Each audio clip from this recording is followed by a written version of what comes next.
Nafs berikut apa? Udah lawamah naik ke mulhamah.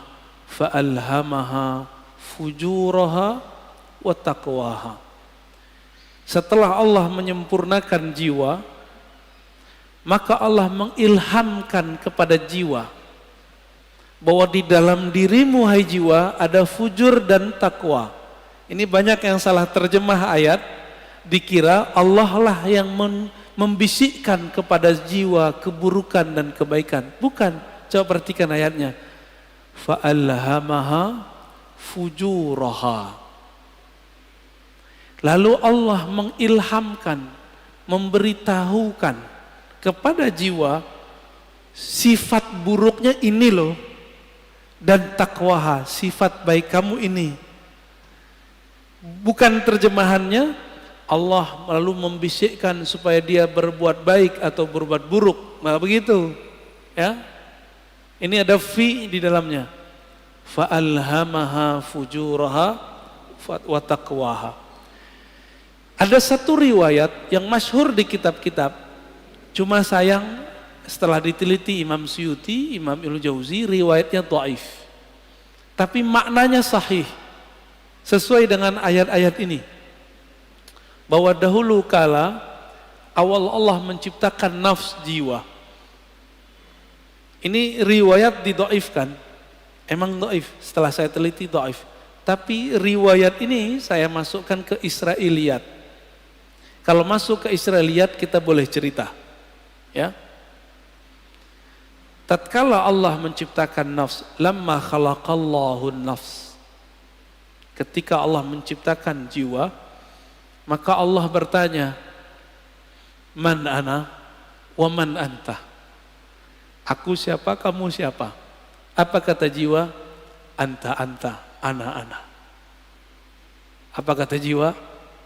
Ente, ane. Jadi yang suka ngomong gua, saya, itu sifatnya nafs. Jujur, suka nggak ngomong saya, menurut gua? Seneng nggak? Seneng ya? Kok dia nggak menghargai saya? Gitu. Pernah ngalamin gitu nggak? Ya. Kok dia nggak menghargain aku?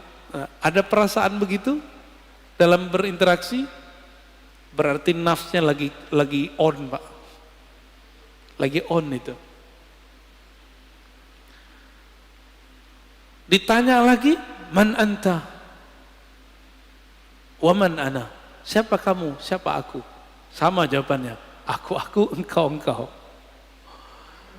Makanya sifat egois itu sifatnya nafs, bawaan nafs.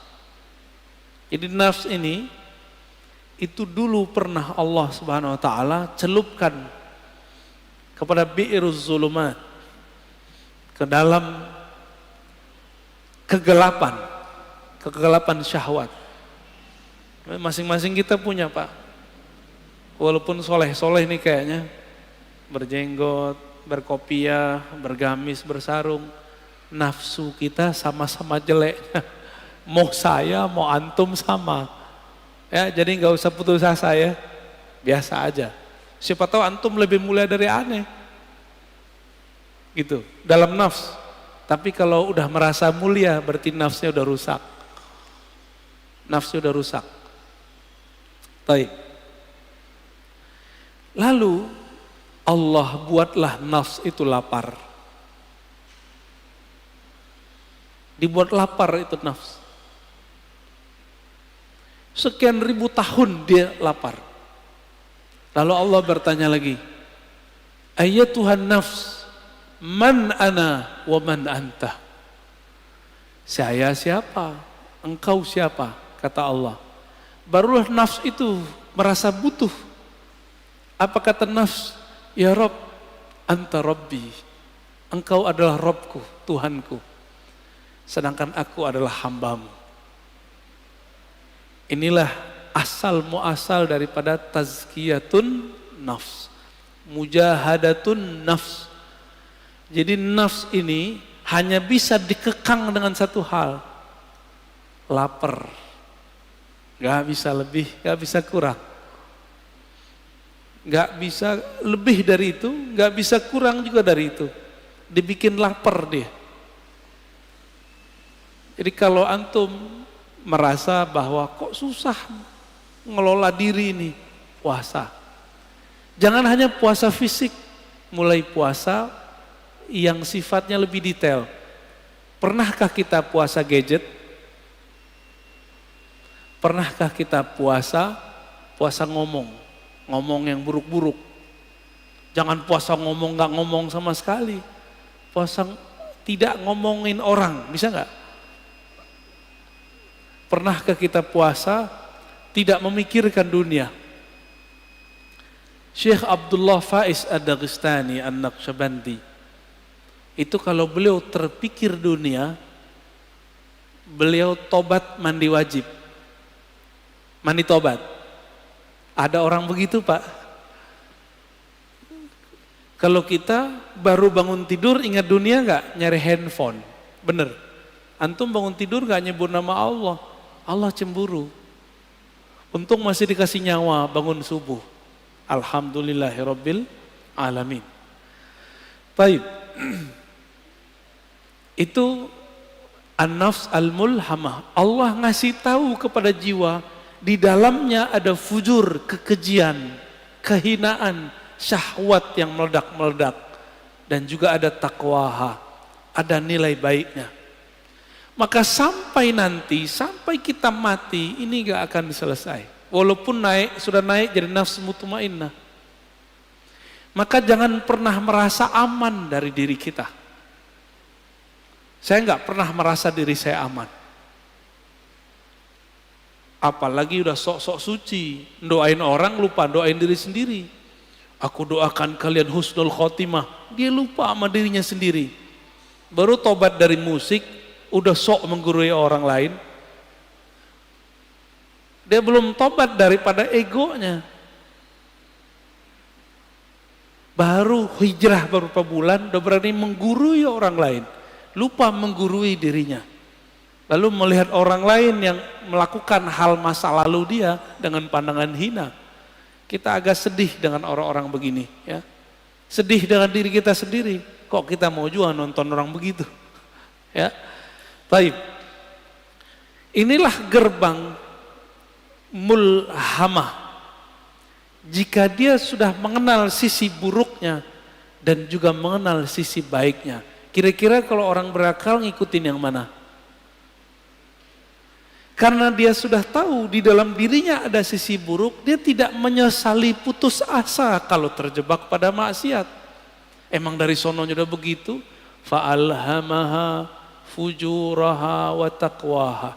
Memang karakternya nafs ini begitu.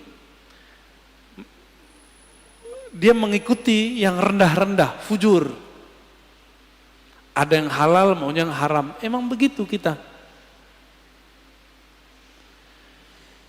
Maka Bapak Saudara makan Allah, kalau kita sudah tahu, coba lihat filosofinya. Kenapa Allah tidak pertama kali mengatakan fa'alhamaha taqwaha wa fujuraha. Tapi yang dimulai apa? Fujur dulu baru taqwa. Walaupun secara bahasa Arab wow itu artinya setara, tapi secara makna apa kata Imam Syafi'i? Ibda bima bada'ahu Allah. Imam Syafi'i itu kalau ketemu ayat susunan, maka beliau mengatakan mulailah memperhatikan dari mana Allah memulai. Itulah rahasianya, bahwa orang itu pasti muncul dulu fujurnya, kekejiannya. Jangan-jangan saya lebih keji daripada antum, kan nggak tahu juga. Jangan-jangan yang berbicara ini lebih hina daripada yang mendengarkan. Tapi jangan putus asa. Allah itu ngasih tahu bahwa diri kita hina. Kalau kita terjebak, jangan putus asa. Kita punya sisi yang takwa. Disebut tobat. Gitu. Maka orang-orang yang bertobat dari masa lalunya dengan menyalahkan dirinya sendiri, tidak menyalahkan orang lain, lalu mentazkiyah dirinya, membersihkan dirinya, baru kemudian membicarakan yang lain. Orang ini sudah mulai naik ke makom berikutnya. An-nafs al-mutmainnah, jiwa yang tenang. Lalu bagaimana cara supaya jiwa itu bisa dibersihkan? Maka kita katakan mujahadah itu nama sekolahnya, kurikulumnya namanya tazkiyatun nafs. Bisa bedain. Tasawuf itu nama kampungnya. Jadi tidak ada namanya tazkiyatun nafs kalau tidak bertasawuf. Nggak akan ada, Pak. Oh, ini sudah ada sebelum tasawuf. Iya, tapi itu spiritnya tasawuf. Tazkiyatun nafs itulah yang disebut dengan taubah. Tazkiyatun nafs itu disebut dengan taubat. Dimulai dengan tazkiyah nafs itu dengan cara puasa, taubat, ya, taubat dari dosa.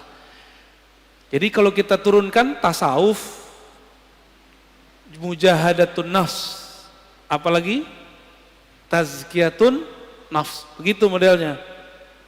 Jadi kalau ada orang mengajak kajian tazkiyatun nafs tapi tidak memulai dengan tasawuf, gimana kurikulumnya? Pasti ada halalnya, pasti ada kelemahan-kelemahannya. Kayak gitu modelnya. Ya, karena nggak tahu petanya tadi, dimulai dari jiwa yang 4.